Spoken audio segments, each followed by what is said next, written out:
and moderate, she does not give a straw. They let us rot for 50 years and said, now keep the law. They say, now wait another 100 years in hell to allay those right-wing fears. Crawl back in your gutter, Paddy Riley. But Paddy now is off his knees and standing on his feet. And the people are behind them. In which we are calling on the Biden administration to outline and bold a comprehensive regional peace initiative aimed at solving the Israeli-Palestinian conflict. Drinking game, if they, every time they say bold. As well as the broader. See, this is why the whole recognition thing is bullshit. If J Street is talking about recognition, then you know it's bullshit. Because the thing is, what they talk about recognizing as the state of Palestine is Israel's Palestinian Authority. It's Mahmoud Abu Talezi Abbas. Abu Mazen. The motherfucker who's in his the 19th year of his 4-year term. The guy who is totally beholden to Israel. Like, literally, he just exists to be a mall cop to protect the Israeli settlements in the West Bank. Unprecedented offer of American recognition of the state of Palestine, conditional on the Palestinians meeting certain requirements of a comprehensive regional peace initiative. Comprehensive regional peace. You can acronym that as CRAP. The Israeli-Palestinian track would negotiate final status issues, and I think it's important to note that U.S. recognition of Palestine would not be determinative of those final status issues. See, this is another thing. This is like the bullshit that the U.S. peace process always uses. They talk about the final status issues. The idea is they have to be negotiated. The U.S. will always use the word a negotiated solution. The reason for that is that they specifically do not want to recognize that Palestinians have certain non-negotiable legal rights in the situation. So the way that they kick that shit into the long grass and ensure that nothing ever happens is they say there's going to be a negotiated solution on the final status issues. And the final status issues, it's worth noting, like, the International Court of Justice actually back in, like, 2004, 2005, actually resolved them as a matter of law. In the decision on the wall, they had to actually address all the so-called final status issues. And in that advisory opinion, they came unanimously to the conclusion that, yeah, there are no issues for negotiation, actually. As a matter of law, the entire West Bank belongs to the Palestinians. There's no question about it. Israel has no right to be there at all. And same goes for East Jerusalem, same goes from the Gaza Strip. The final status issues that are always supposed to be left to these ultra-sensitive negotiations that are never going to happen, they already resolved as a matter of law that there is nothing to negotiate. The Palestinians are just entitled to all that they've been calling for. Of the Palestinian state being demilitarized. Those are all things that I know have been recently appeared in some polling. Can you talk a little bit about how the Israeli public looks at this package that is demilitarized state? Imagine trying to sell that to people who are, you know, currently being genocided, that Israel should get to keep all their weapons and every bit and all the new weapons the U.S. is going to send. But Palestinians aren't allowed to be armed for their own self-defense. Like, I mean, this is liberal Zionism right there. That she could actually say something like this with a straight face in the midst of all of this.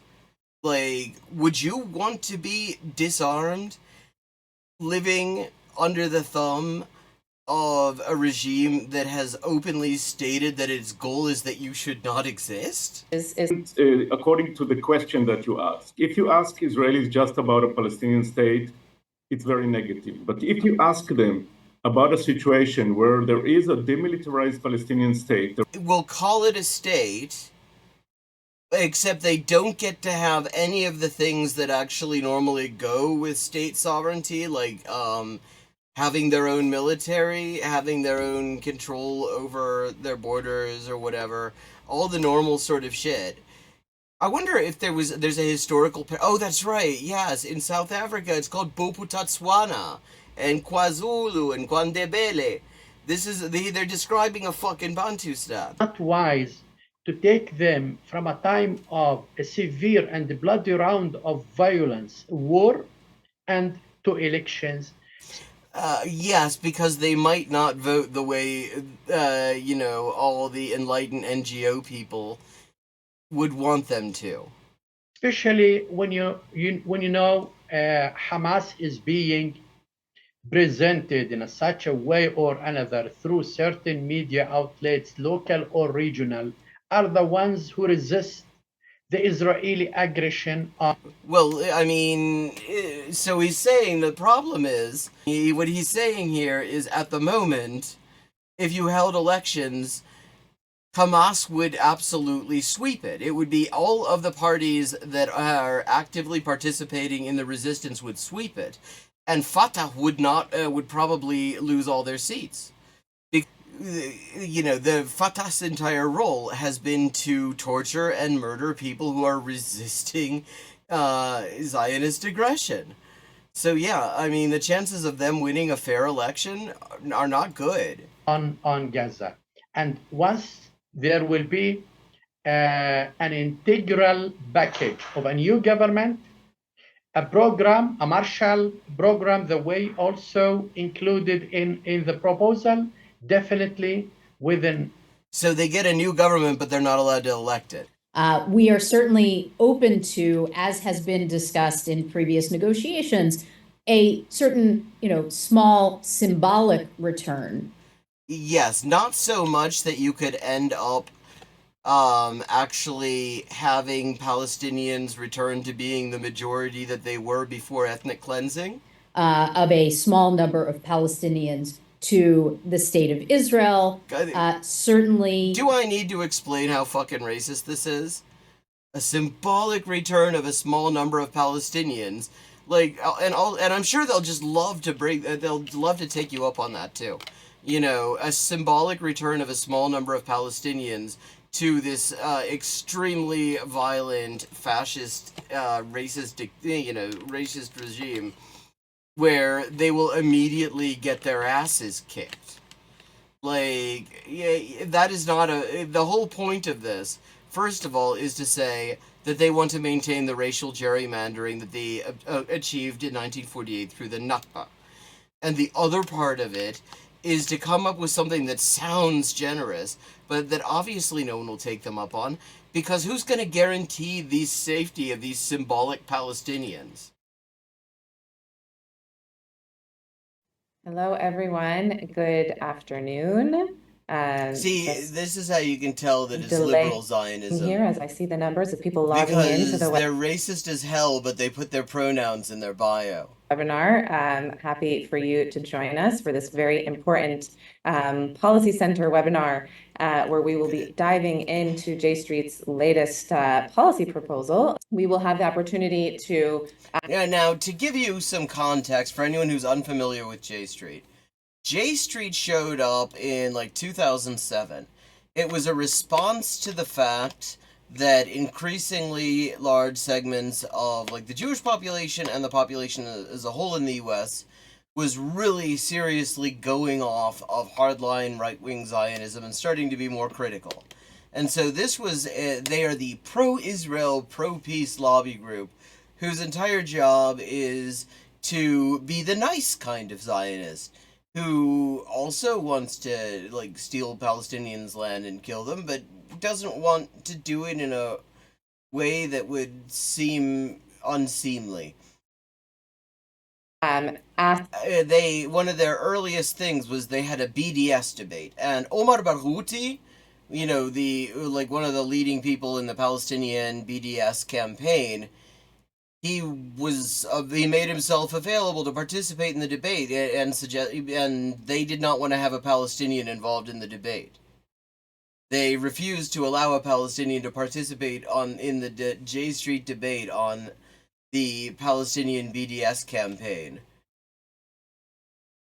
Ask our panelists some specific questions about what J Street exactly is proposing and also how this is perceived by Israelis and Palestinians.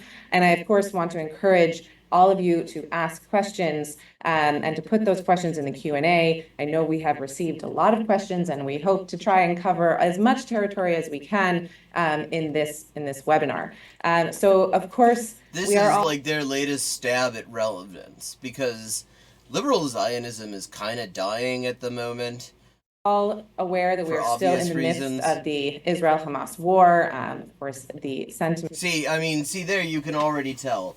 Like they want credit for not being as like obviously just shamelessly ugly and ghoulish as like the Quad, the JNS-TV ghouls that we sometimes watch on here. But when it comes to the fundamental framing, they will accept all of the bullshit. In Israel still is a sentiment of grief and mourning. Not exactly. I mean, when you look at the polls, the sentiment in Israel is very much a sentiment of genocidal racism. Like something like 80%, 90% of Jewish Israelis, according to one poll, felt that the Israeli military was not using enough firepower against Gaza. The loss of their loved ones on and since October 7th, still grappling with the horror of that day and the trauma and sense of insecurity. Palestinians in Gaza, of course, are in the midst of their grief and trauma and insecurity. And that's what she's going to call it, their grief and trauma and insecurity. Daily seeking ways to survive the absolutely horrific consequences of the war and the dire the absolutely horrific consequences of the war. Humanitarian situation in the Strip, and of course, the situation. The dire humanitarian. Yeah, see, I mean, this is the thing. Treat the humanitarian situation like it was just a thing that happened, as opposed to something that Israel and the U.S. are doing to on the West Bank for Palestinians has been quite volatile, and that is where Nidal is joining us from today. So you can touch on that perhaps maybe in the Q&A. But of course, many people are very skeptical that now is a time to count me one of them. Even be having this discussion, the discussion that we're having today. Is it the time for a U.S. administration to lead a bold initiative? Well, it's J Street, so we can be pretty sure it's not a bold initiative. J Street, we feel that this is a time we must not give up, and we cannot This is the time to just bring back the bullshit of the two-state solution, as if that was ever going to happen, as if it wasn't just the end game of apartheid. Turn away from the tragedy, and we need to turn things around and build a better future that will be a better and secure future for Israelis and Palestinians. And we are here to discuss our newest policy proposal in which we are calling on the Biden administration to outline a bold and comprehensive regional peace initiative aimed at solving the Israeli-Palestinian conflict. Drinking game, every time they say bold. As well as the broader Israeli-Arab conflicts. We do feel that it is time for a major shift in U.S. policy, and a centerpiece of this shift is an unprecedented offer of U.S. recognition of the state of Palestine.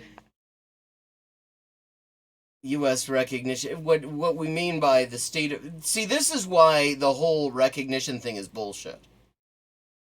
If J Street is talking about recognition, then you know it's bullshit. Because the thing is, what they talk about recognizing as the state of Palestine is Israel's Palestinian Authority. It's Mahmoud Abu Talezi Abbas. Abu Mazen. The motherfucker who's in his the 19th year of his 4-year term. The guy who is totally beholden to Israel. Like, literally, he just exists to be a mall cop to protect the Israeli settlements in the West Bank. Prior to such recognition by Israel. And of course, my colleague, Dr. Deborah Shushan, will go into more details about this specific proposal and all of the different conditions necessary to reach it. I want to encourage you, if you have not already, to read the Policy Center issue brief, which outlines the proposal as well as our FAQ. And if you don't receive our publications, please do sign up for our webpage, and my colleagues on the back end will put in those links into the chat so that you can make sure to have those resources. So I will introduce our wonderful panelists. I will start with the honorary member of the J Street team. I will start with Nidal, who is the Director General of the Palestinian Peace Coalition Geneva Initiative in Ramallah. And he... The Palestinian Peace Coalition, never heard of them. Peace and reconciliation. Yeah, so, I mean, it's basically a normalization of. Here, I'm gonna drop the link. It's almost all in Arabic. But there it is. That's the Palestinian Peace Coalition, a group I have literally never heard of. And the fact that the first time I'm hearing about them is because they're working together with fucking J Street is not encouraging. Is the head of also the Palestinian Israeli Peace NGO Forum's political commission, as well as the deputy chairman and founder of Freedom Forum Palestine, an organization that promotes civil. Oh, who is Freedom Forum again? Now, here we go. SourceWatch, the Forum. SourceWatch is a great website when you're trying to figure out who the money behind various think tanks are.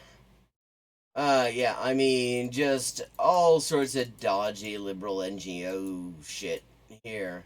Freedom Forum was established in 1991 under the direction of founder Alan H. Neuharth as a successor to a foundation started in 1935 by newspaper publisher Frank Gannett. It's not affiliated with Gannett Company. It's a diversified assets, nonpartisan foundation dedicated to free press, free speech, and free spirit for all people. Who have we got in the trustees here? Tom Daschle, former Senate Majority Leader. Oh, we've got a general. Any other names that jump out here?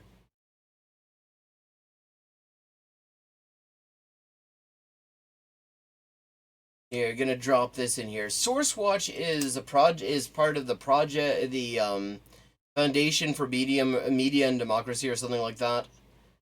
And what they do is they actually sort of follow the money on think tanks, and they've got a wiki style thing. So if you hear the name of a think tank someplace, or one of these policy institutes or whatever the hell, then it's always good to check them out because they often have a lot of really useful information on like mapping where the money's coming from on these groups.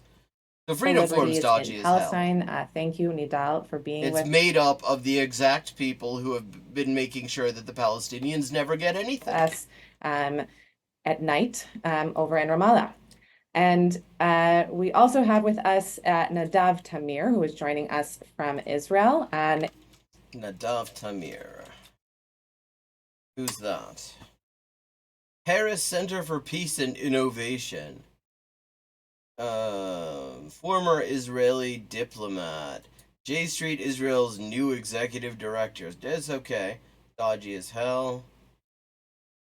He's a major in the IDF Reserve Armor Corps. Well, maybe he'll get called up and meet Yassin 105.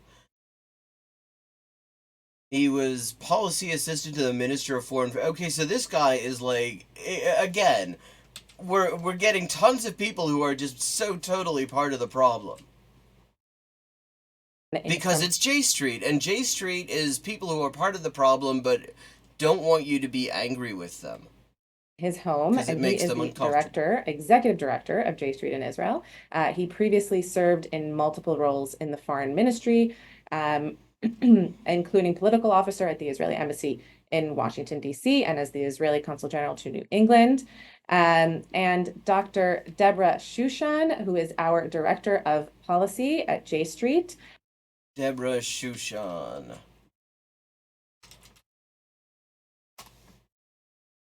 Let me see. Director of Government Affairs, J Street. Who is she? Oh, it's Debra. Okay. Let's see. What's her CV tell us? Americans for Peace Now. That's more liberal Zionism and the whole Peace Now and the whole peace camp in Israel. I mean, all you need to know about them is that they've never opposed the massacres in Gaza before this. What else have we got? Mostly just an academic sort. Here's her J Street bio.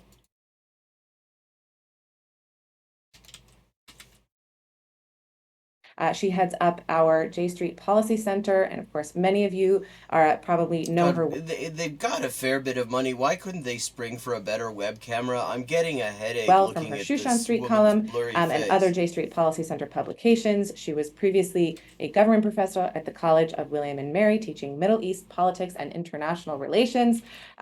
So happy to be moderating this webinar with the three of you. So, Deborah, I'm going to turn it over to you first to lay out for us what exactly this bold initiative for comprehensive regional peace Hey, there we go. It's bold. is. It's like Thanks so barbecue much, sauce. Adina. And it is, it's very Okay, there are lines of code between those eyebrows. exciting to actually be on a J Street webinar as a panelist for a change, and to hand over the moderating reins to you. And great to be here with Nidal and Nadav.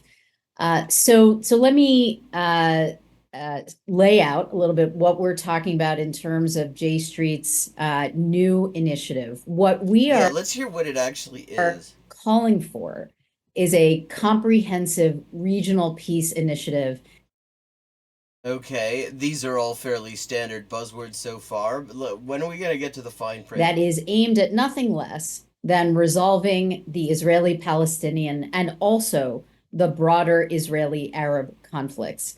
And what we are recommending is that this process be jump-started with, as Adina said, the not by ending the genocide, notice. Unprecedented offer of American recognition of the state of Palestine, conditional on the Palestinians meeting certain requirements. What requirements?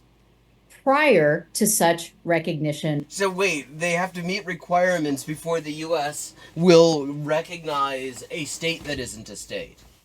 Before they get to recognize a pretend state that is just three Mahmoud Abbases in a trench coat, with Israel controlling the purse strings.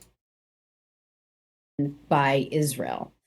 So in other words, this would mean that the destination of this process, two states, would be clear up front. Wait, but that's not the same thing. Okay, here's already an ambiguity.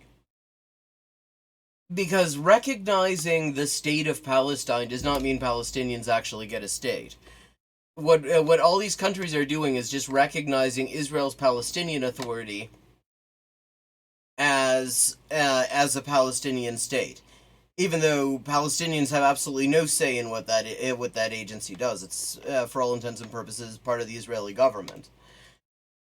That's not the same thing as an actual state, which would, of course, require land, which is kind of part of the problem because Israel's kind of taken most of it. And there would not be an Israeli veto over Palestinian statehood, though, as I said, there would be conditions, very important conditions that the Palestinians would need to meet. Such as? We have outlined, as you'll see in our issue brief, a series of recommended steps. Ooh, there are steps. These are recommendations. Doesn't have to be exactly in this order, but her eyebrows are really what we are disturbing putting me. out as It looked like they would change the order of operations as food for thought to policymakers of the steps that we do think need to happen and an order in which they could happen. So the first thing that would need to happen, Adina, would be to first secure a step in the fighting. And secure, I guess she means a stop? Obviously, the release of the hostages that all of them continue to be held in Gaza. All of them? By Hamas and other militants there. What about the hostages that continue to be held by Israel? During this stop in the fighting, there would be a surge in humanitarian aid to Gaza, which we all know is desperately needed. And what's stopping that right now? Nobody seems to want to point out what's getting in the way of that. The laying out by the United States of a comprehensive regional peace initiative. Comprehensive regional peace. You can acronym that as CRAP. So that would be the first step. The They love second the word step comprehensive. would be to ask. It's good that you asked that, Adria. They don't, you see. Except that they have to meet certain fucking conditions. The Israelis on the one hand and the Palestinians on the other hand for a set of parallel steps that each side Okay, so there are parallel steps within this step. What are the steps? would unilaterally take.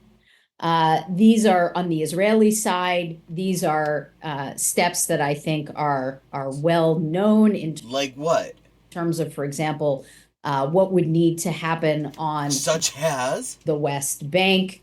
What are you saying would need to happen on the West Bank? Because of course, the whole idea when people try to revive the two-state zombie is that supposedly this state is going to be on the West Bank in Gaza. On the West Bank, there's like fuck all land left. The bit that Palestinians get to live on looks like Bophuthatswana. It looks like multiple parallel microorganisms with a million checkpoints in between them. And other steps that the Israelis would need to take. For the Palestinians, again, a series of steps that would be.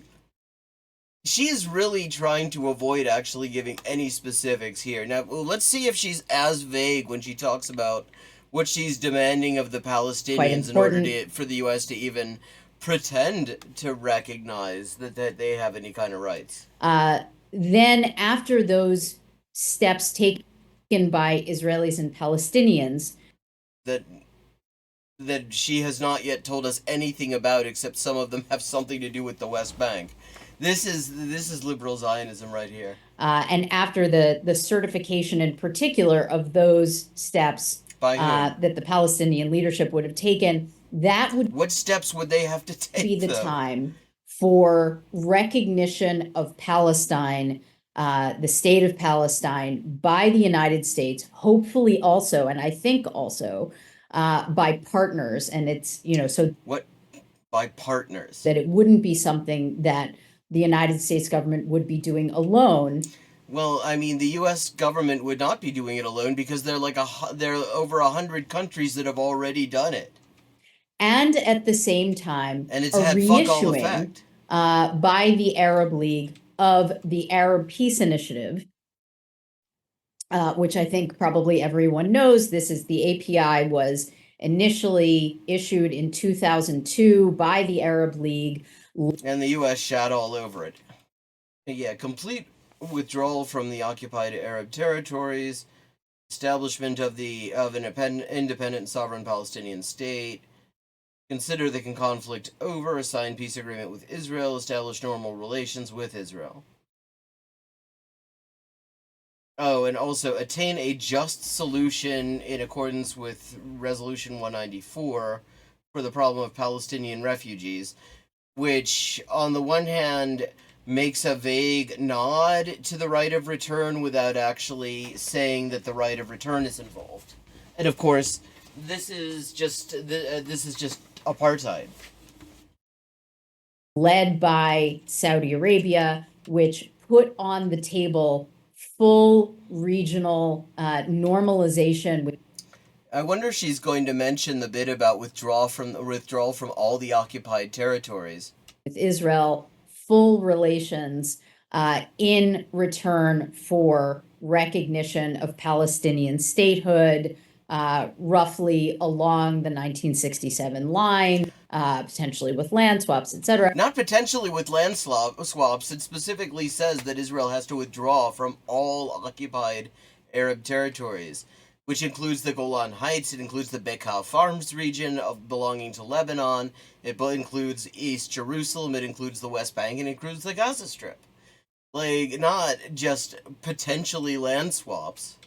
So we would hope that at that stage, along with recognition of... And it's worth noting that withdrawal to the 1967 borders is also what Hamas has been offering in peace initiatives going back to 2008. And Israel and the U.S. response to that has always been to just murder huge numbers of people in Gaza. I mean, what we thought of in those days as huge numbers, although they have been completely eclipsed by what's going on now, of course. But because Israel has absolutely no intention of withdrawing, they didn't put all that money into building all these colonies there and to fuck off. Palestine would be the reissuing of the Arab Peace Initiative, that key offer to Israel by the broader Arab world. Now, following that, there would be negotiations which would happen on two tracks. So the Israeli-Palestinian track would negotiate final status issues. See, this is another thing. This is like the bullshit that the U.S. peace process always uses. They talk about the final status issues. The idea is they have to be negotiated. The U.S. will always use the word a negotiated solution. The reason for that is that they specifically do not want to recognize that Palestinians have certain non-negotiable legal rights in the situation. So the way that they kick that shit into the long grass and ensure that nothing ever happens is they say there's going to be a negotiated solution on the final status issues. And the final status issues, it's worth noting, like, the International Court of Justice actually back in, like, 2004, 2005, actually resolved them as a matter of law. In the decision on the wall, they had to actually address all the so-called final status issues. And in that advisory opinion, they came unanimously to the conclusion that, yeah, there are no issues for negotiation, actually. As a matter of law, the entire West Bank belongs to the Palestinians. There's no question about it. Israel has no right to be there at all. And same goes for East Jerusalem, same goes from the Gaza Strip. The final status issues that are always supposed to be left to these ultra-sensitive negotiations that are never going to happen, they already resolved as a matter of law that there is nothing to negotiate. The Palestinians are just entitled to all that they've been calling for. And the end to that conflict. And I think it's important to note that U.S. recognition of Palestine would not be determinative of those final status issues. Which means whether Palestinians have any land to live on. See, when we talk, that's what the final status issues are. Whether the Palestinians get any of their land back at all. So what she just said there, just to translate this into English, when she says the recognition would not be determinative of final status issues, what that actually means is that the recognition would mean fuck all. Because the only way the recognition means anything is if it is a recognition of the Palestinians' right to their territory.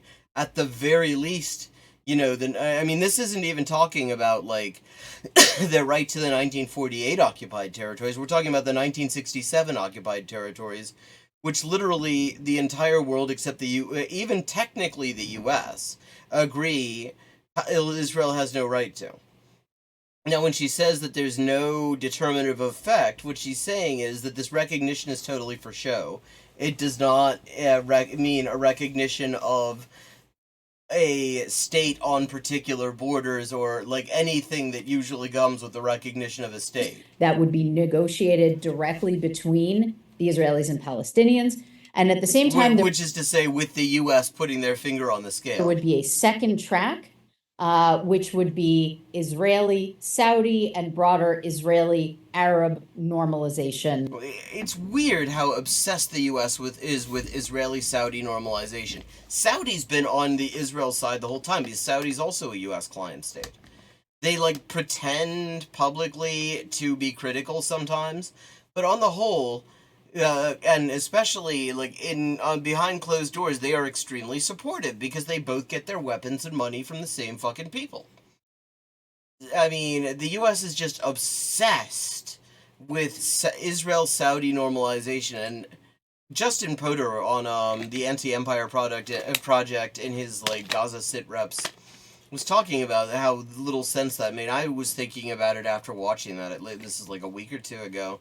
The only thing I can think of is the fact that Saudi Arabia actually accepted Chinese mediation in a deal with Yemen to like at least pause the U.S.-Saudi war.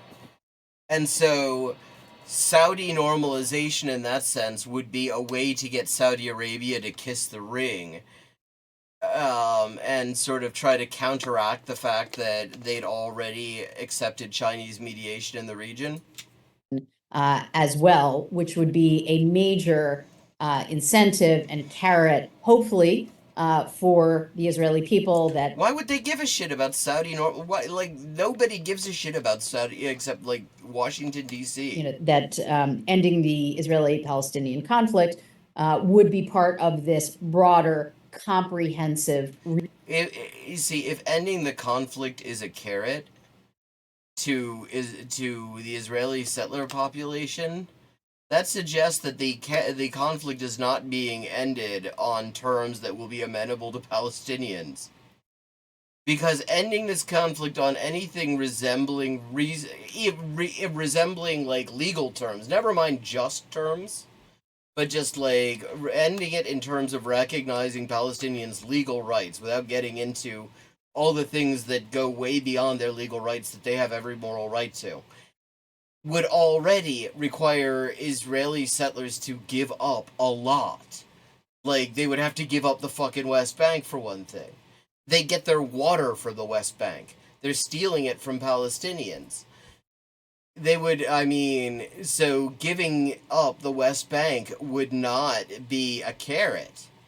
That would be actually a really complicated situation that would create for the Israeli settler population, because suddenly they can't steal from Palestinian aquifers. Regional process. If they and were then the serious last step about that this. we envision would be U.S. congressional action necessary to enable U.S. commitments to both sides. Like, she has been so short. Like, the one thing that she got at all specific about well, she got specific about two things. One, recognition does not mean recognizing Palestinians' land rights. And two, Israeli-Saudi normalization, which nobody gives a shit about. To both the Israelis, the Palestinians, and also to Arab. See, this is one of the things liberal Zionists in their intellectual mode do. They will bore you to death with these vague-ass proposals. So we got these steps, and there are some sub-steps in them, and when those steps are completed, when that is certified, then we got some other steps, and then there are 2 tracks. And notice that the idea is to have the whole point of the 2 tracks, of course, is that they want Israel's relationships with Arab states, which are largely U.S. client states, to their negotiations to be separate and parallel to Israel's bogus-ass final status negotiations with the occupied Palestinian population. Arab states that are taking key steps along the way vis-a-vis the Israelis, and also Gaza reconstruction, etc. Wait, Gaza reconstruction is way at the end? So, and that would also support Palestinian admission to the UN as a member state, which would be part of that last step. I just want to. At that last step, so we have not even established what territory, if any, they would be allowed to have for this state the U.S. is going to recognize. Note that we at J Street presented this plan. This bold plan, she's going to say it. At our J Street Policy Center symposium that we held just 2 days ago on crafting a path forward out of this conflict and moving toward conflict resolution, 2 states as part of this comprehensive regional package. And a comprehensive regional package, acronym CRAP. I want to note as well that there is recent reporting that does indicate that the Biden administration is already moving in the direction that J Street is advocating. What exactly? Because with the direction that the Biden administration has been moving on is that they're trying to have no Palestinians. There's an important piece in the Washington Post just today that I hope my colleagues will put into the chat that indicates that the U.S. and a number of key Arab states, specifically Egypt and Jordan, which of course already have peace treaties with Israel. Yeah, and I mean, those are interesting examples because both of them are under major domestic pressure to end the normalization. Especially Jordan is having massive demonstrations to open the border to, open the border to the West Bank and end the normalization, because people are not having with the fact that Jordanian airspace and the literal Jordanian Air Force are being used to support Israel in the midst of this genocide. So talking about, Egypt, to specifically talking about Egypt and Jordan, that's only if their people have absolutely nothing to do with it, which clearly the idea is they shouldn't. Israel, as well as the Saudis, Qatar, the UAE, Palestinian representatives are, as the pursuit of a deal is happening to try to pause fighting for at least 6 weeks and lead to the release. This was 4 months ago, remember. Hostages, these parties are already talking about the opening for a post-war moving forward to solve these conflicts. I will note J the Street danger Symposium sounds like a great non-prescription sleep aid. That's noted in the Washington Post piece. That's about what is happening in Rafah and the possibility that that could derail all of these very important developments. But we are very pleased to see that there is movement along. Notice we're 13 minutes into this, and this was the same thing with the last J Street thing. Yesterday we're looking at some J Street bullshit too, where it was they were checking in with the local student J Street chapter leaders about how stressful it is with the protests and stuff. And we got 15 minutes into there before it was time to wrap up for the night, and the word Gaza didn't even get mentioned. Along exactly the lines that we're talking about here. You haven't actually explained what lines those are, except so really, really murky lines that can go in any direction and really give Palestinians no assurances at all. Thank you so much, Deborah, for laying that out so clearly, and also for laying that out so clearly. Laying that out so clearly. That was clear? Jesus, I'd hate to hear what vague sounds like. noting that piece in the Washington Post, which I think is really important. Nadav, I want to turn to you, and I know that you obviously have been very active, and Nadav has been volunteering in an integral part of the Hostage Families Forum in Israel, and very active in pursuing also and supporting families who are standing up in support for a negotiated stop to fighting and a release of the hostages. And by which she means only the ones held in Gaza, not Israel's hostages. And I want to ask you about Israeli public opinion relating to this proposal that we laid out. Oh, well, it's great that you should ask that, because Israeli public opinion at the moment is overwhelmingly in favor of just exterminating Palestinians. Especially at such a sensitive time. There's sensitive time being that the Israeli economy is collapsing. To the extent Shir Heber, who is a professor of political economy over in Berlin, I forget which university there, but they had him on the Electronic Intifada live stream to talk about the situation within Israel, and one of the things he mentioned, and I thought was really interesting and very telling, was that Israeli death squad members in Gaza are not allowed to talk to their family and friends back home.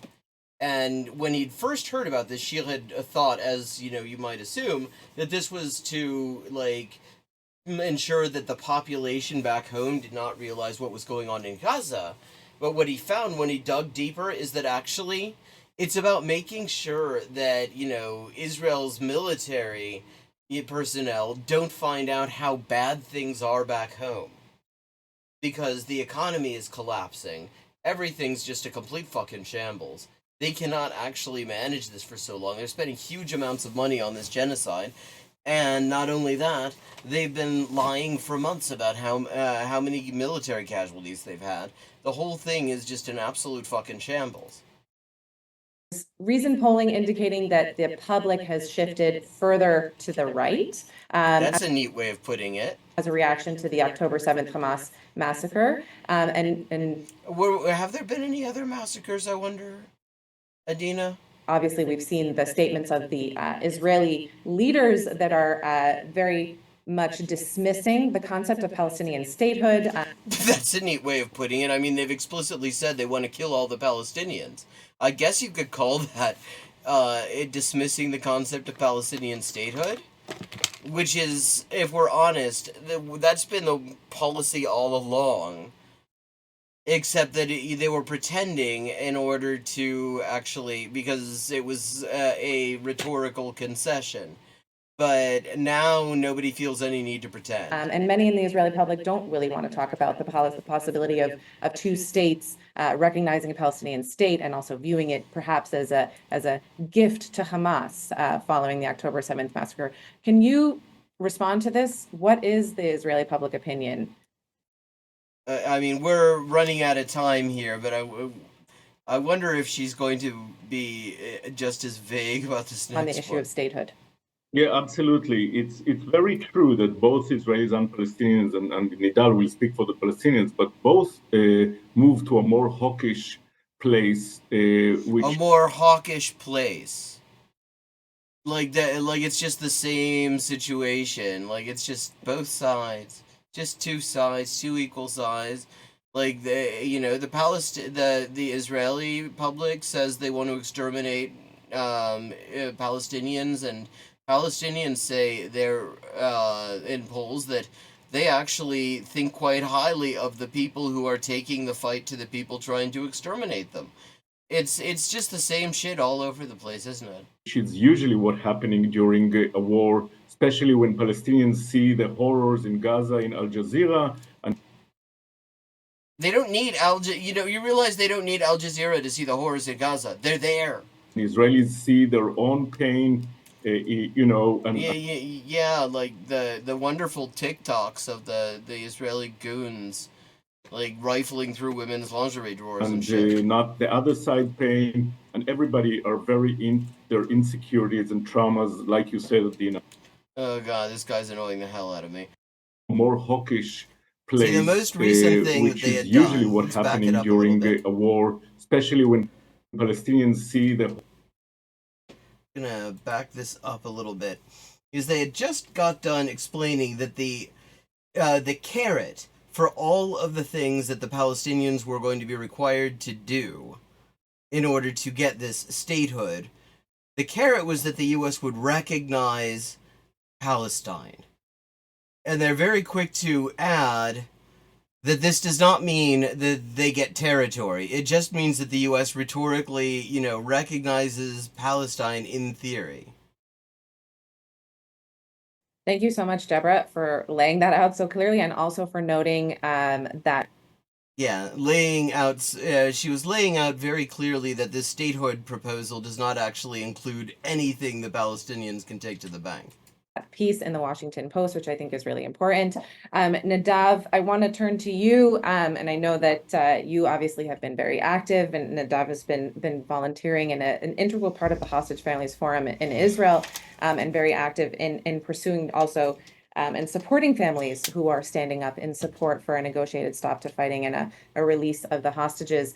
And I want to ask you about Israeli public opinion relating to this proposal that we. Well, I mean, Israeli public opinion is utterly ghoulish. The overwhelming majority of the Israeli Jewish population, like 80-90%, says that the genocide isn't going far enough. We laid out, especially at such a sensitive time.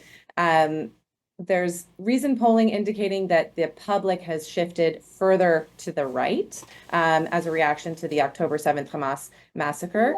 And obviously, we've seen the statements of the Israeli leaders that are very much dismissing the concept of Palestinian statehood. And many in the Israeli public don't really want to talk about the possibility of two states recognizing a Palestinian Yeah, I mean, apart from everything else, it's just fucking impossible. They've already, for all intents and purposes, annexed the West Bank. They are ethnically cleansing the West Bank as this is going on, and they are flattening Gaza.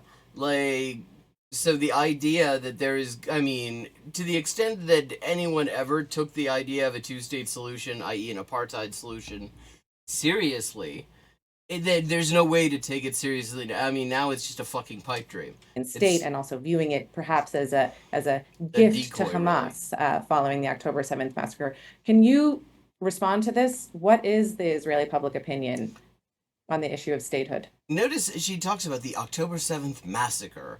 Doesn't say a word about what's been going on since then. Yeah, absolutely. It's very true that both Israelis and Palestinians, and Nidal will speak for the Palestinians, but both move to a more hawkish place, which is usually what happening during a war, especially when Palestinians see the horrors in Gaza in Al Jazeera, and Israelis see their own pain. Well, I mean, they don't have to watch Al Jazeera though. They're watching. There are plenty of horrors going on. I mean, he's talking about Palestinians in the West Bank here. They don't need to go to Al Jazeera to see what's going on in Gaza to see horrible shit going on. There are pogroms happening on the daily. People are just being entire villages are just being expelled from one day to the next. And not the other side pain, and everybody are very in their insecurities and traumas, like you said, Dina.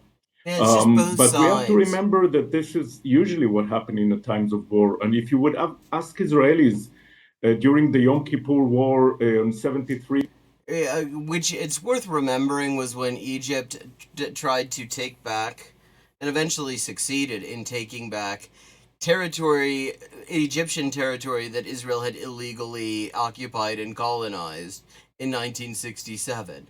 But somehow we're going to find Israel's going to be the victim here. With the Egyptians, if anyone would believe that there will be peace with Egypt, a few years afterwards, or if. Yeah, well, and of course there's the lesson there, which we're not supposed to notice, is that the reason there was peace with Egypt is because Egypt kicked Israel's ass in 73. Israel was getting advised by Kissinger and others in the U.S. They were saying, war is not an Arab game, that, you didn't have to worry about any military threat from the people whose territory they occupied and everything like that. And then it turned out in 73, well, actually, Egypt did actually know how to fight. They did a pretty good job. They ended up winning back their territory, and Israel was forced to make peace with them. If anyone would believe that there will be the Oslo Initiative after the trauma of the first that's a great one to bring up, the Oslo. Or that there will be a withdrawal from Gaza. Which was not, which was never meant to be a favor to the Palestinians. It was called a redeployment because there was a realization that they were using up huge amounts of military force for a couple of very small settlements. And it was creating a situation where they had to spend huge amounts of money, huge amounts of resources for a tiny settlements surrounded by 2 million Palestinians.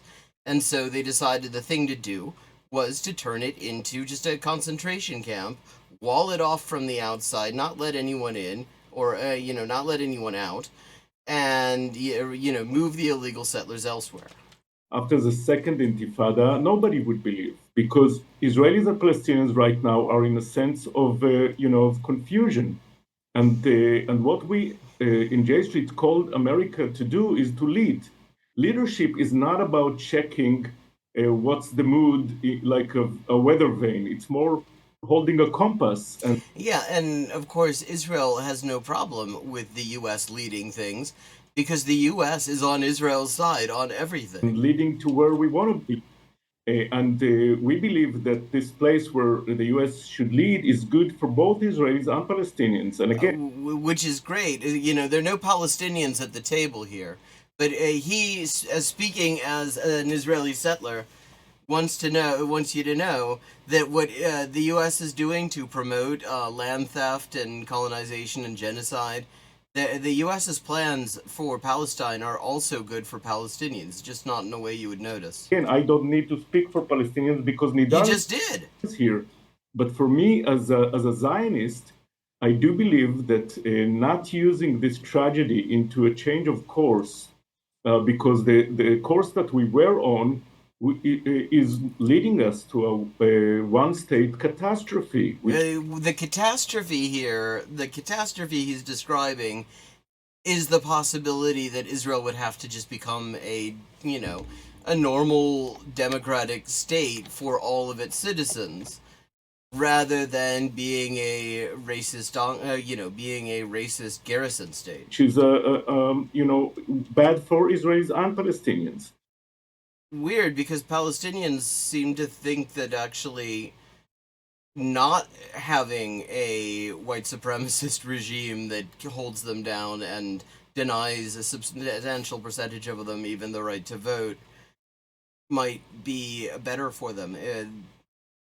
And you said about rewarding Hamas. So no, Hamas does not want normalization. Hamas does not want a revitalized Palestinian authority taking over in Gaza. Hamas. Let's remember the Palestinian Authority. What did he just say now? Oh no, Hamas does not want normalization. Hamas does not. That's bullshit, actually. Hamas actually has been offering long-term ceasefires with recognition of the 1967 borders, i.e., the only borders that Israel is entitled to claim under international law, since 2008. And Israel's response to it every single time has been a massacre. Even now, the issue is not that everybody wants a peace deal but Hamas. The issue is that the only ones, that the Palestinian resistance are the only ones actually wanting to talk about any kind of durable, long-term ceasefire that could actually lead to any kind of a peaceful resolution of the situation. They're literally the only ones. The U.S. rejects it and Israel rejects it. Not want a revitalized Palestinian authority taking over in Gaza. Hamas. A revitalized, which is, again, the Palestinian Authority is just Israel. And notice nobody's talking about elections. There's another thing to note. The last time that the Palestinians were allowed to have elections, the U.S. and Israel lost those elections. The U.S. and Israel were backing Fatah. And Fatah, because they had been utterly discredited by their collaboration with the U.S. and Israel, got their asses kicked in those elections. And Hamas won. But they were only allowed to actually, respect the result of that election in Gaza. In the West Bank, Israel immediately prevented it. And so Mahmoud Abbas is now in like the 19th year of his 4-year term.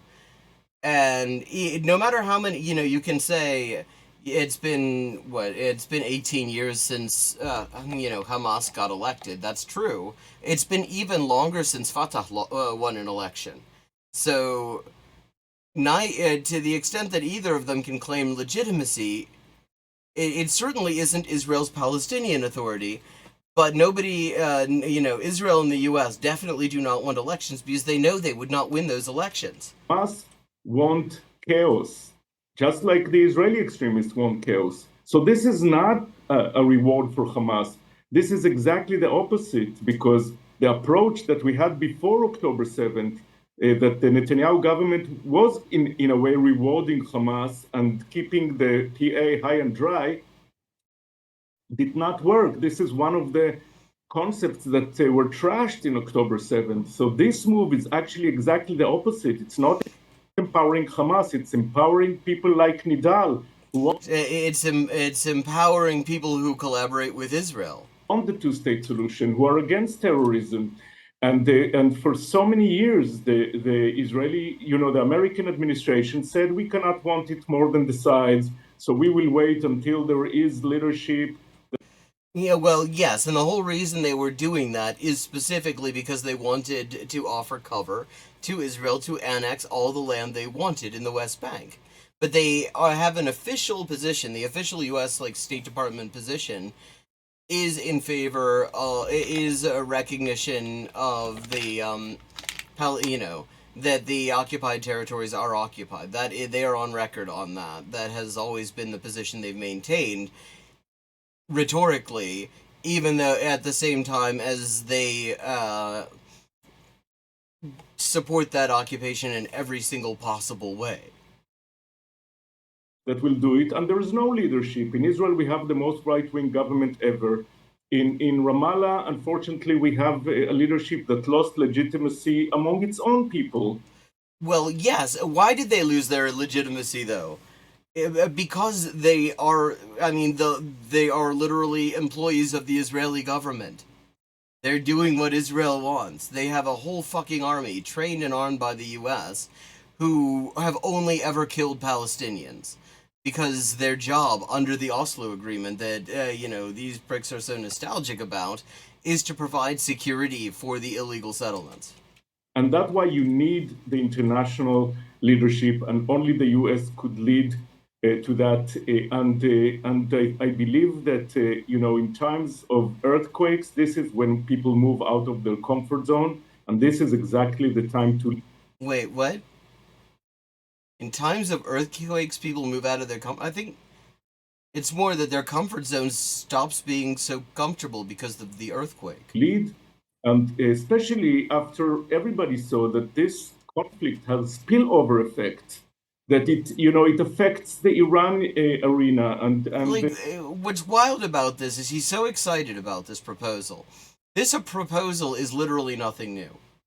It is the exact same shit the US has been doing to string people along for decades, where the whole thing is surrounded by there has to be a negotiated final status agreement. The reason that they insist on that is because they, if they were to acknowledge, what international law has to say, there is absolutely no negotiation to be had. Israel has no claim to any of the territory they've taken since 1967. International law is not great, which is why the colonial occupation of 1948 gets to be recognized, because, international law is made up by a bunch of, by a colonial ruling class. They were kind of cool with that bit. But 1967 is well out. But if they make it a negotiated solution on the final status issues, then it's a bullshit process that can last forever, that no Palestinian with any self-respect will be able to participate in, which guarantees that they will be able to say, oh, the talks are broken down, and blame the Palestinians, at the same time as they've got their finger on the scale the whole time, which is why Israelis love U.S. leadership on this. They're like the only demographic in all of the Middle East that wants the U.S. in the region. The Bab el-Mandab arena and the Ukraine-Russia war. So the U.S. cannot say anymore we cannot want it more than the sides, but actually lead to a place that is good for the U.S., good for the world, good for Palestinians, and good for Israelis. The whole idea here is they realize Israel's legitimacy is absolutely down the gurgler at this point. And so they're trying to find something that they can seize onto to say, oh, see, actually, there's some sort of good result that will come out of the U.S.'s involvement in the region.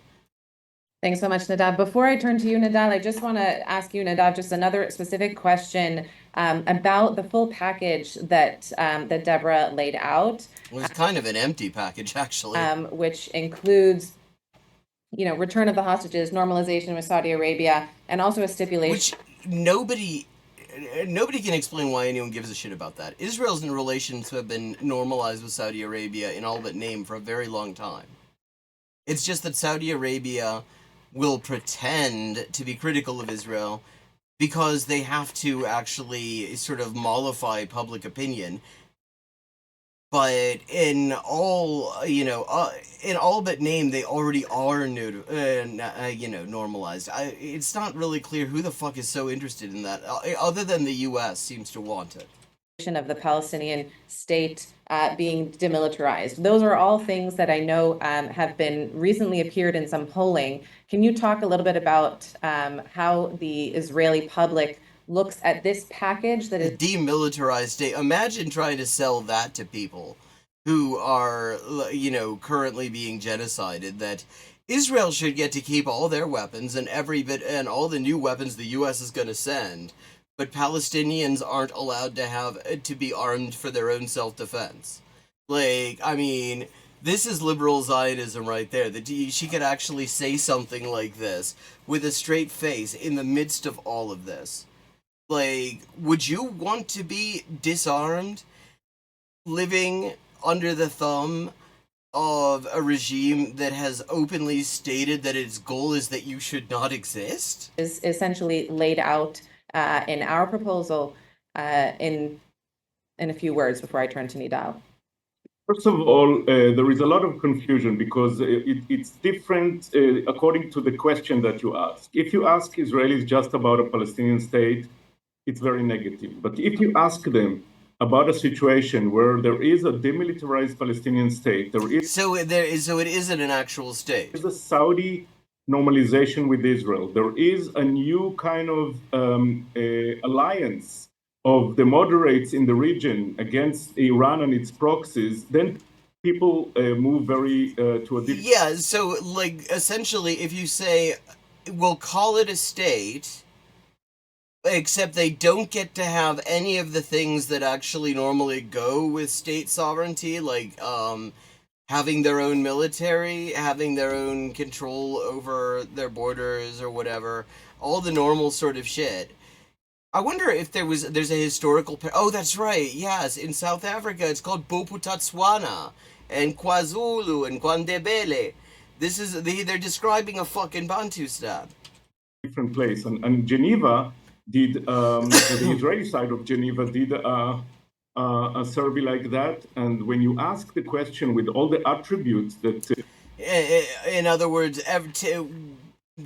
in which it becomes clear that what they're offering gives Palestinians nothing except the right to pretend that they have a government. Deborah described, then the reaction is much more positive, and I believe that it will be much more positive when the international community will move in that direction, because it's important to understand that So, like, the more openly apartheid the arrangement is, the more Israelis can go for it.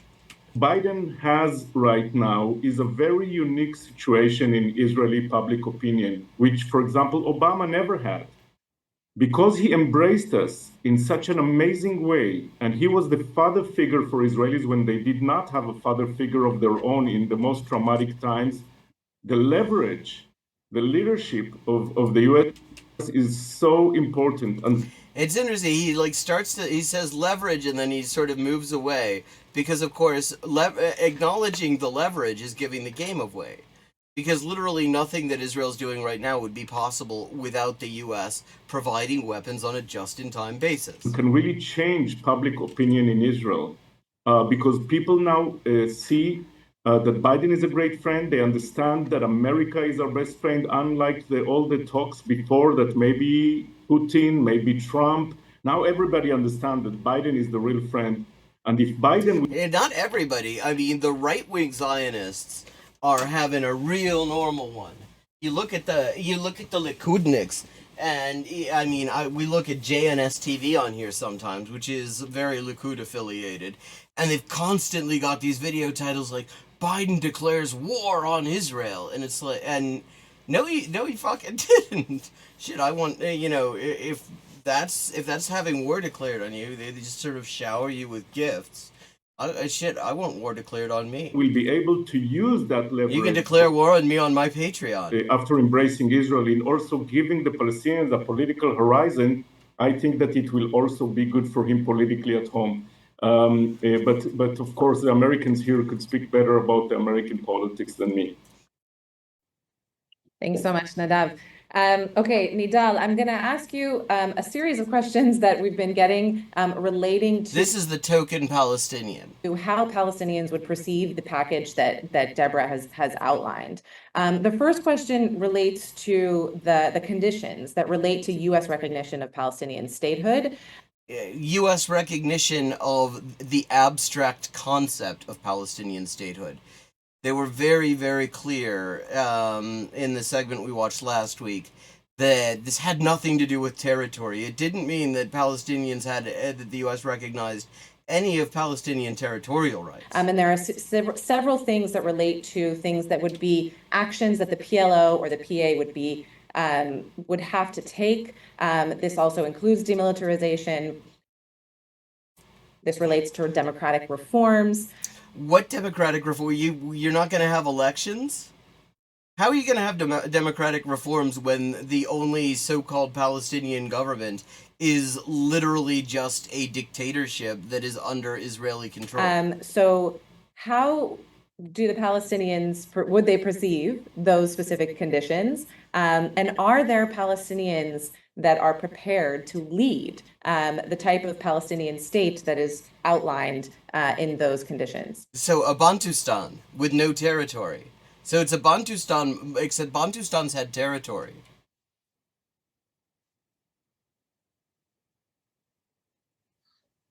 Well, good evening. Thank you so much, Adina, and thank you, J Street, for This guy is from a U.S.-based and U.S.-run NGO based in Ramallah. Hosting this important meeting and for making this 4 points proposal, which I believe very relevant, and I believe for a person like me, I can comfortably live with, and I can even contribute to outlouding it and making it more vocal. Yeah, I would love to see him try to explain why the Palestinians don't get to have the right to defend themselves after this fucking genocide. You know, I'd love to hear him explain. I'd love to watch footage of him trying to explain this bit to just a crowd of random people in Ramallah or fucking, Tel Sultan or wherever. Even among the Palestinians. When it comes... So, do we get our territorial rights recognized? Well, no. Well, I guess we do have the right to resist the occupation at least? No, you have to give up all your guns. Does Israel? No, they get to keep getting more and more of them. To the conditions on the Palestinian side. As a Palestinian, I believe the majority of those conditions are originally Palestinian demands. When it comes to the Palestinians, when it comes to the... Well, which ones are Palestinian demands? I mean... constituency, issues that relate to reviving the Palestinian Authority, issues that relate to... What does reviving mean? Notice nobody's talking about having elections. Nobody's talking about giving it real independence, because right now it's just an Israeli government agency led by a guy whose party lost the last election in 2006 and whose term in office ended in 2009. They just talk about revitalizing it. Reforms are among their Palestinian demands nowadays in the West Bank as well as in the Gaza Strip. Well, yeah, because they're so vague. I have a feeling that what Palestinians might understand there and what these people are talking about here might be a bit different. Because for one thing, I would imagine my impression from listening to a lot of Palestinians in the West Bank and Gaza talking about this stuff, and just my general impression of the situation, is that when they talk about that, they probably would like to have, actual elections and get, have the party that wins them form the government, rather than this situation where they have elections and then nothing happens. So when it comes to those issues that... Yes, and they just explained that not only does it not come with territory, it also requires demilitarization. Oh, I hope it was a good shower. relate, for instance, to changes in the government, changes of ministers, issues related to legal and administrative reforms, Elections? combating corruption. You know, the issue of incitement, I believe the issue of incitement and combating incitement used to be always a Combating incitement. That means when Palestinians post against the occupation on social media and Israel's Palestinian Authority then takes them off to be tortured. That's combating incitement. Palestinian demand, and even repeatedly there were this Palestinian call for reactivating this trilateral anti-incitement committee, which some days ago has been, you know, I'm sure this guy. I'm sure this would, given what the state of Palestinian public opinion at the moment, which is to say that overwhelmingly they side with the armed resistance. Buenas noches, que overwhelmingly there is support for the armed resistance. I would love to hear him explain this like demilitarized, territorialist state proposal with a where there's going to be revitalized. Israel's Palestinian Authority is going to be revitalized. What does that mean? Do we get elections? No, but we're gonna crack down on social media posting more. Proposed and never worked. So all those conditions, further to the issue of a demilitarized Palestinian state, would be comfortably and positively perceived by the Palestinians. Like, I mean, see, this is the thing. This is what U.S. NGO culture has created. These people are just want to hear what they want to hear. So they have this guy who will say whatever the fuck they want to hear. Since everyone knows none of this is real. None of this means anything. Like, there's absolutely nothing binding on it. And Palestinian rights don't even get acknowledged. The idea, the steam made the fire alarms go off. That's not great. Well, that sounds like an impressive shower.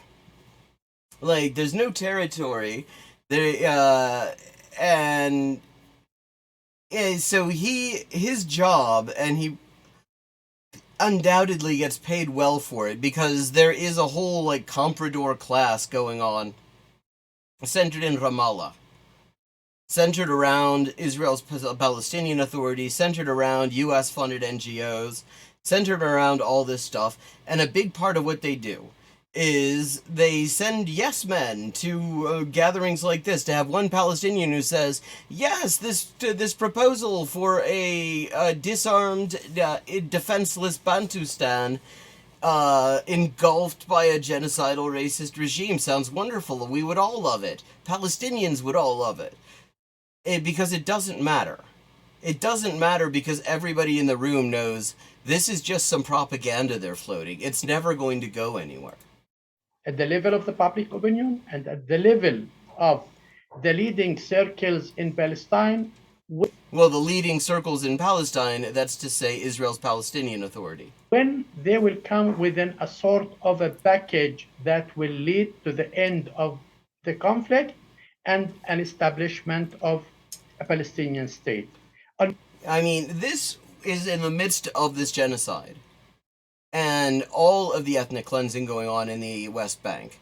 And this guy has said nothing about any of it. Your question whether there is Palestinians who are willing to lead within such conditions, my direct answer is yes. Well, yes, there are always people who will be bought off, like, to pretend, by, the fake trappings of a state and some money and guns so that they can have power over a very small area. There are always people who can be bought off like that. I mean, that's how you got the fucking Palestinian Authority in the first place. I believe any future Palestinian elections, which is also the first time anyone has mentioned elections. Dire need. The issue of democratic change is a requirement for the Palestinians. Unfortunately, the circumstances which have been created since October 7 until today Wait, are not conducive to elections for two reasons. I'm very interested in what the reasons are, but it's like, wait. So he's saying just since October 7th. I mean, the last time the U.S. and Israel allowed Palestinians to have elections was 2006. Is he saying that the conditions were conducive before that, and they just didn't have elections? First of all, the technical aspect. It's not possible for the Palestinians within the coming few months to convene elections mainly in Gaza, but also the situation is also in the West Bank a bit problematic because of the settler violence and because of the new Israeli policies that target the West Bank. And also the Israel doesn't want them and the U.S. doesn't want them because everybody knows. I mean, the polls are very clear on this. Everyone knows Fatah would be winning these elections. Further, you know, immediately after the war and with this high polarization among the Palestinians and people, as Nadav tried to present it, became a bit more hawkish. It's not wise to take them from a time of a severe and bloody round of violence, war, and to elections. Yes, because they might not vote the way, all the enlightened NGO people would want them to. Especially when when you know Hamas is being presented in such a way or another through certain media outlets, local or regional, are the ones who resist the Israeli aggression on. Well, I mean, so he's saying the problem is this is, and it's worth noting, this is something that the U.S., when they were like occupying Western Europe in the early post-war after World War II, was dealing with as well. Namely, the people who were likely to win elections were the ones associated with the anti-fascist resistance, the anti-Nazi resistance. And the U.S. did not like any of those people because a lot of them were communists. And if they weren't communists, they were some other kind of leftists. They were all people that the U.S. couldn't deal with. And this is what he's saying. What he's saying here is, at the moment, if you held elections, Hamas would absolutely sweep it. It would be all of the parties that are actively participating in the resistance would sweep it, and Fatah would probably lose all their seats, because Fatah's entire role in this. I mean, leaving aside the Al-Aqsa Martyrs Brigade, which is the paramilitary wing of Fatah, which has more or less broken off from the party. They do not, they do not listen to Abu Mazen, to Mahmoud Abbas. They, the Fatah's entire role has been to torture and murder people who are resisting Zionist aggression. So yeah, I mean, the chances of them winning a fair election are not good. On Gaza. And once there will be an integral package of a new government, a program, a Marshall program, the way also included in the proposal, definitely within. So they get a new government, but they're not allowed to elect it. This context, within this context, a new Palestinian leadership who can live and who can lead with such conditions is very potential and possible too. So the leadership, but the point is, so the idea, what he's just said here is a mouthful. What he's saying here is that the only way this works is if the Palestinians don't get any say in it, because if the Palestinians actually got to vote on who their leadership ought to be, it would not be the kind of people who are going to sit in a room and suck up to J Street, because why the fuck would they? They have seen where that goes. To be reached. Thanks so much, Nidal. There's a couple questions I actually want to follow up on before I will turn back to. And note that this is the first person. This guy was, first of all, the only Palestinian in the room. Well, not technically in the room, but in the conversation. And the only one to bring up elections. Nobody else uttered the word elections. Deborah. There are questions that relate specifically to the release of prisoners that has been discussed in the current negotiations. All of them? And specifically relating to Marwan Barghouti, and wondering. This is an interesting one. You see, one of the sort of various olive branches that Hamas leadership has put out to let Fatah supporters know that they're trying to, smooth over the conflicts that they have had, in large part incited by Israel and the U.S. in the first place, is that they're demanding that the one of the longest-standing Palestinian political prisoners, one of the most famous, Marwan Barghouti, is finally released. He's been in prison for decades. They call him the Palestinian Mandela. He is extremely popular, including especially he's a Fatah member, and he's extremely popular amongst Fatah supporters. And when Hamas made it public that they wanted Barghouti released, which was an extremely popular thing to call for, the Israel's Palestinian Authority immediately said, no, we can't allow you to, we can't, please don't do that, because they know the minute a guy like, if Marwan Barghouti gets out and can actually be politically active in Palestinian society in the West Bank, it will only spell trouble for Israel's little quisling army. How Marwan Barghouti would fit into the proposal that we are discussing here, if at all. If at all, notice. It's just so cute how they just talk about, this guy's been held just on bullshit, just as a political prisoner for decades, as a hostage. He's been tortured for decades. And she just sort of blithely says how Marwan Barghouti would fit in, if at all. Like, your perspective, and from the Palestinian public's perspective, as he continues to be a very popular figure among the Palestinian public, and then also I would ask, in addition to touching on that, also ask you to touch on, from your perspective, how to deal with Hamas in a proposal that is outlined as we have outlined.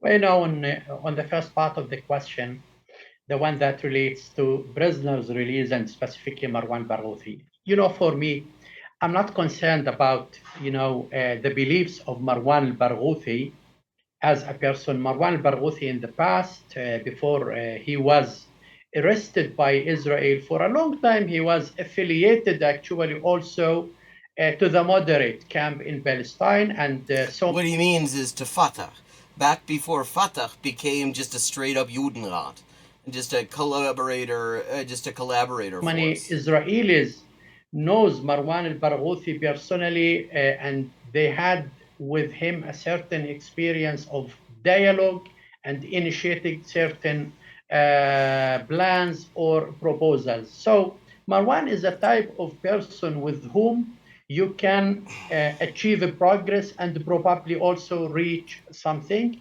But Marwan is very popular among the Palestinians today, unlike the Israel's Palestinian Authority, unlike guys like him. All public opinion polls gives Marwan a high percentage of popularity and support. I'm a bit concerned actually about the circumstances of releasing Marwan Barghouti. Yeah, here it comes. Nowadays, the fact that after more than 20 years, Marwan Barghouti will be released through Hamas and through a deal, a prisoners swap, where all previous rounds of talks between the Palestinian Authority and Israel and the attempt. Well, yeah, what he's leaving out here is Israel's Palestinian Authority is on the record opposing Barghouti's release. To release Palestinian prisoners as part of the peace negotiations failed to release a single prisoner, and now Hamas will come back with hundreds or probably thousands of Palestinian prisoners, including heavyweight prisoners, probably this in a way or influence, in a way or another, affect, their future positions. Yes. What is so? In other words, the problem is that these collaborators have failed. Their path of sucking up to Israel and then asking for a few table scraps has not actually achieved anything. And the last thing he wants is, as somebody who is on that particular tip, who is very much involved in the U.S.-backed NGO circuit in Ramallah, he does not want for Palestinians to see that actually resistance, direct action, gets the goods. But definitely not to the extent that Marwan al-Barghouthi or those who belong to Fatah will become Hamas. So in this regard, I believe he is a potential person, and he can be among the people who could also contribute to the future leadership of the Palestinian Authority. Thank you. I'm going to come back to you, to you, I think, and Nadav to talk about spoilers. But first, I want to go to Deborah because we've gotten a lot of very specific questions relating to final status issues and final status issues. Again, if you will remember, perhaps, a decision by the International Court of Justice back in 2004. It was an advisory opinion on the status of the apartheid wall back then. And in the course of that decision, they unanimously concluded that all of the so-called final status issues, which the U.S. uses to draw this stuff out ad nauseum, just eternally, all of them are completely controlled by international law. The status of Jerusalem, the status of the West Bank, the status of the Gaza Strip. All of what boundaries, what borders Israel is allowed to claim, if any. All of that is already been decided by the ICJ in 2004, and they said Israel has no right to even 1 square inch of the West Bank or the Gaza Strip. The greatest territorial extent they're allowed to claim, let alone the Golan Heights and stuff, but that wasn't an issue in the case. The 67 borders are the greatest territorial extent that they're allowed to claim. So the final status issues are just bullshit. And the U.S., what they do is they just sort of pretend this stuff didn't happen. Because the U.S. knows that that international law means nothing as long as overwhelming force is against it. Core issues related to the conflict. How does our proposal address those core issues? Now, the last we heard, the proposal did not address those issues at all. In fact, the guest who was talking about this proposal was at great pains to explain that U.S. recognition of Palestinian statehood did not mean recognition of Palestinian territorial rights. That all of that was subject to negotiations on final status issues, which is what the U.S. has always done to string this along eternally as Israel steals more and more land. Thanks, Adina. So first, let me say this. Our proposal makes very clear that final status issues will be determined in negotiations between Israelis and Palestinians. With the U.S. on the side of Israelis. So let's start with that. Now, that's nothing. That's not any recognition of any Palestinian land rights at all. Said that, J Street does have long-standing... This group claims to be pro-Israel and anti-occupation, and they won't even commit to the just baseline idea that Israel doesn't have a right to the West Bank. Policy positions on these particular issues.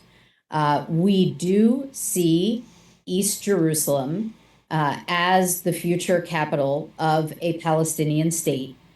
I would note that the Washington Post piece that I referenced in my earlier... Well, okay, so what about the massive settlements that encase occupied East Jerusalem? Remarks.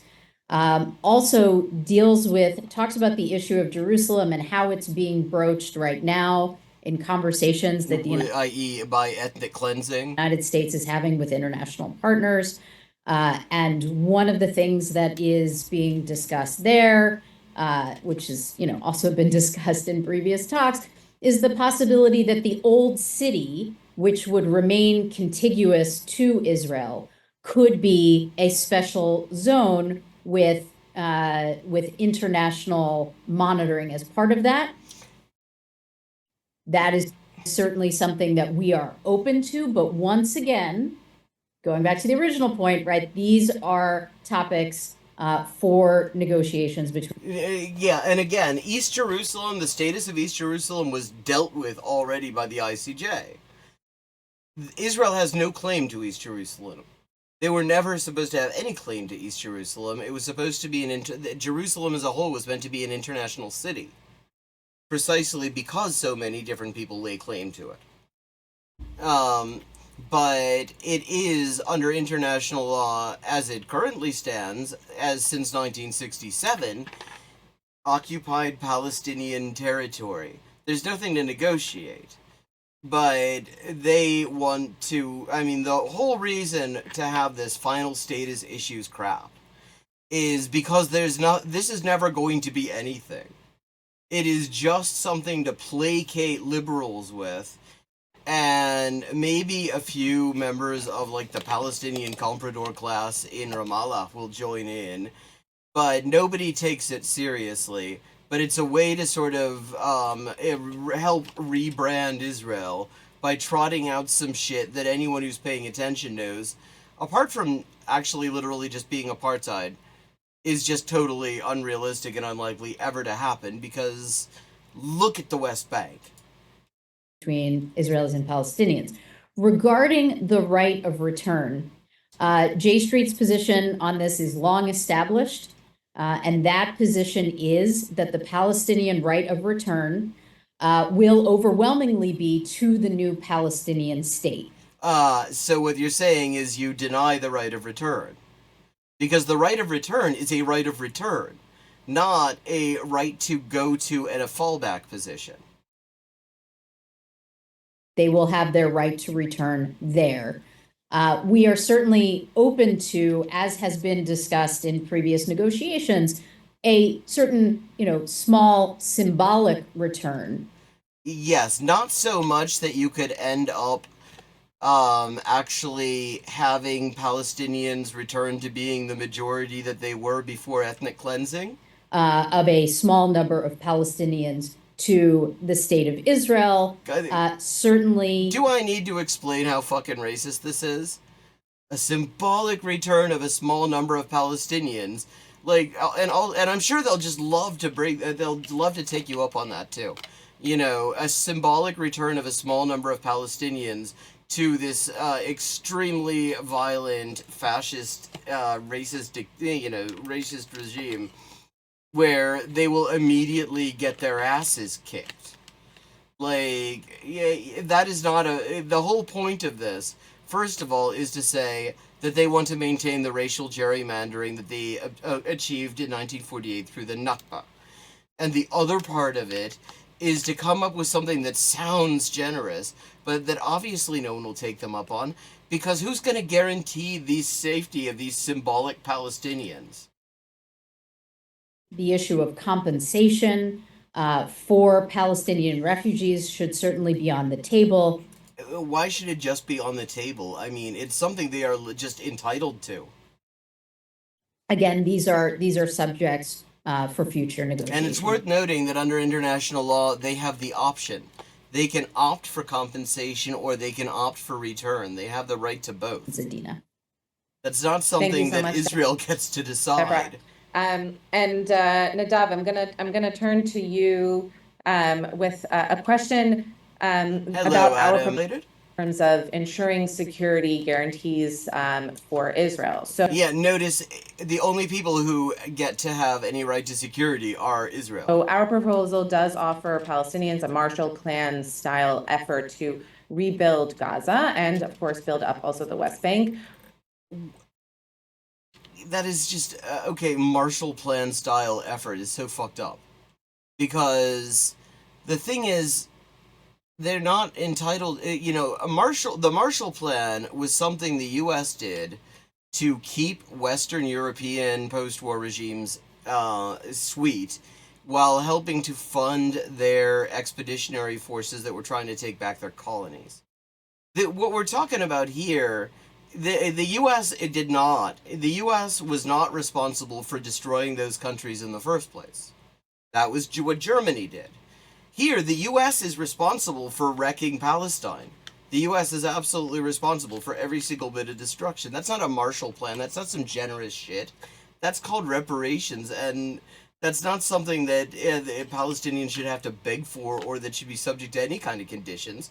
They are entitled to have every fucking stone put back in its place.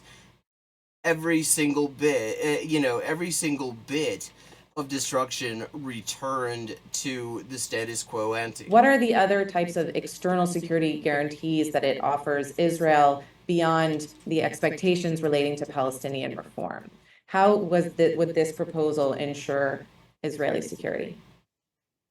Well, I think that many Israelis learned from. This is not from before the genocide, remember? This is during. This is a couple of months ago. Let me see. A couple of months ago, and they will 4 months ago. Okay, and all they're talking about, the only people whose security they think needs to be discussed is Israel.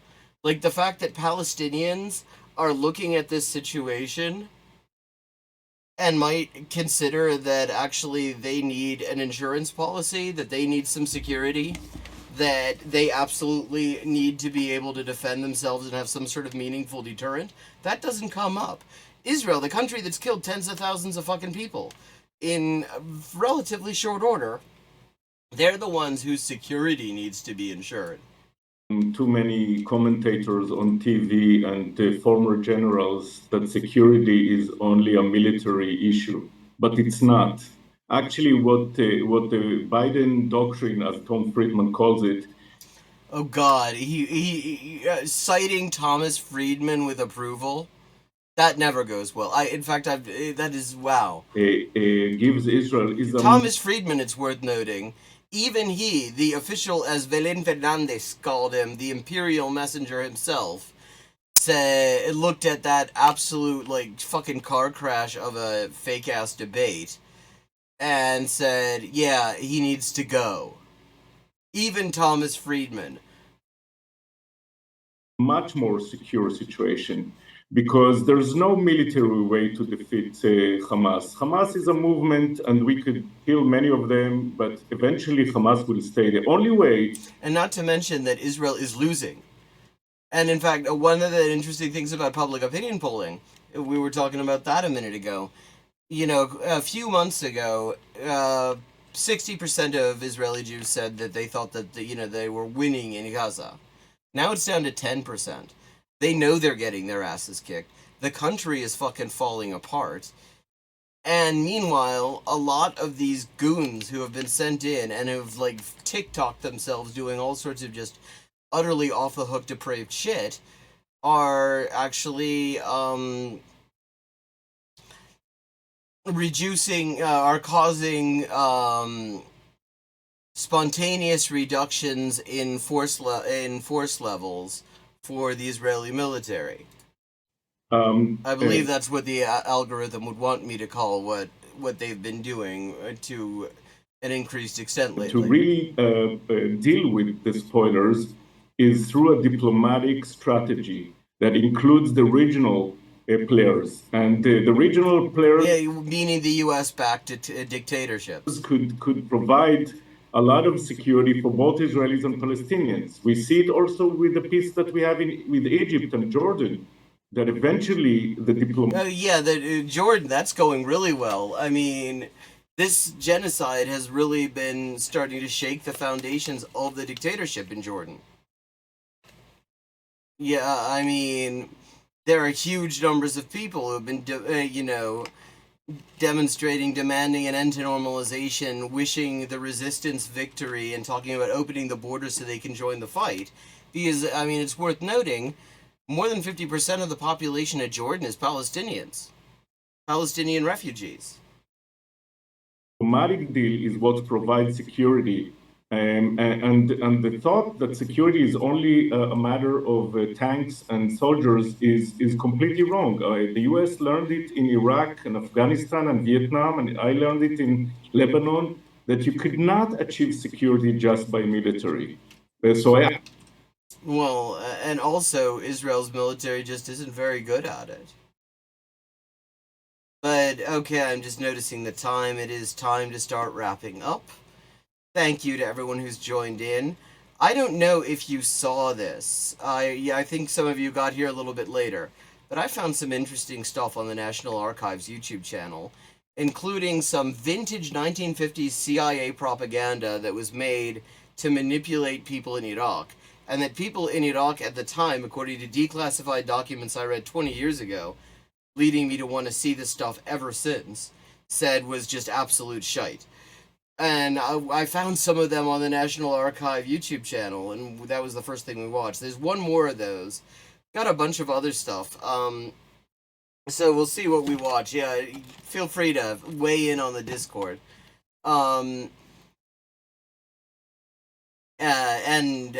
So thank you to everyone for joining in, and I will see you tomorrow. And if you aren't already in the Discord, drop that link for you so you can remedy that, rectify that.